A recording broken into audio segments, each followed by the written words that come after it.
можеме да заклучиме дека војната во Украина нема некои назнаки дека ќе заврши брзо. Иако можеби сите се надевавме и очекувавме дека ќе дојде до некаква разрешница, ваква или онаква, сепак до тоа нема да дојде. Очигледно е дека војната се уште има потенцијал да трае, тоа го покажуваат и двете страни. Двете страни не покажуваат знаци дека ќе на некакво попуштање или на некаква желба или волја за преговарање, бидејќи двете страни се вклучени во активни борби. Руската армија се разбира дека потврди, потврди на секој можен начин. Од самиот почеток, ако видиме од оно што се очекуваше, од што беа плановите да ја освојат цела Украина, да освојат целата територија, да го сменат украинското раководство.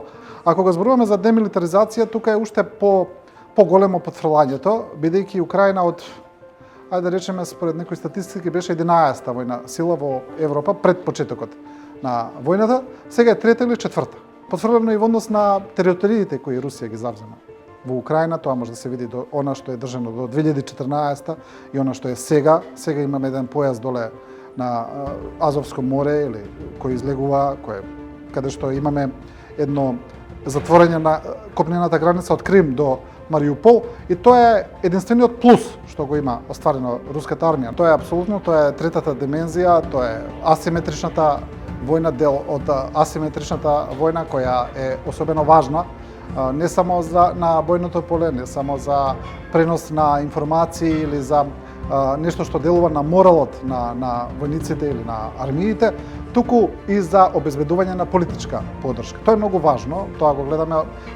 Можеме да кажеме дека е важно и за Русија, но поважно и уште за Украина, бидејќи Украина зависи од помошта на западните партнери, зависи на некој начин и од перформансите на својата армија, од успесите на бојното поле, па така тие информацијски канали стана буквално главен тек на војувањето паралелно со главните борби. Инаку, ако зборуваме конкретно за кои канали, ја можам да истакнам Телеграм, дефинитивно се разви како еден од главните извори на информирање. Во Европа е евидентно тоа, може да се види, особено е поврзано со десничарски партии. Има голема причина зошто е така, бидејќи тоа е дел од руската стратегија и рускиот наратив, да се подкопа довербата во државите, да се подкопа довербата во општество, да се подкопа довербата во организациите како Европска Унија и НАТО. Тоа е стратегија, некои ќе кажат и легитимна стратегија, тоа е тоа, но дали постои? Дефинитивно постои. Ако го гледаме подемот на Орбан, подемот на десните партии низ цела Европа, веројатно ќе успее да се одбрани, не е тоа спорно, но мислам дека не го прави тоа доволно ефикасно. Мојот канал е воен канал, не е само направен за Русија и Украина, туку постои од 2016 година, сега е посветен најмногу на Русија и Украина, бидејќи тоа е најактуелно во светот во моментов.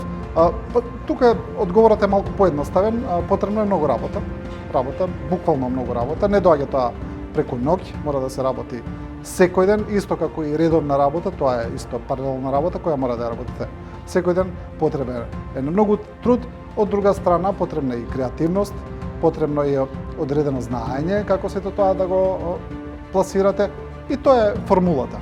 Но секој со труд и со доколку се реши да се вложи во тоа, јас мислам дека речиси нема шанси да не успее. Со оглед на популарноста на YouTube, со оглед на големината на пазарот, бидејќи пазарот е неограничен буквално, секој ќе најде нешто за себе.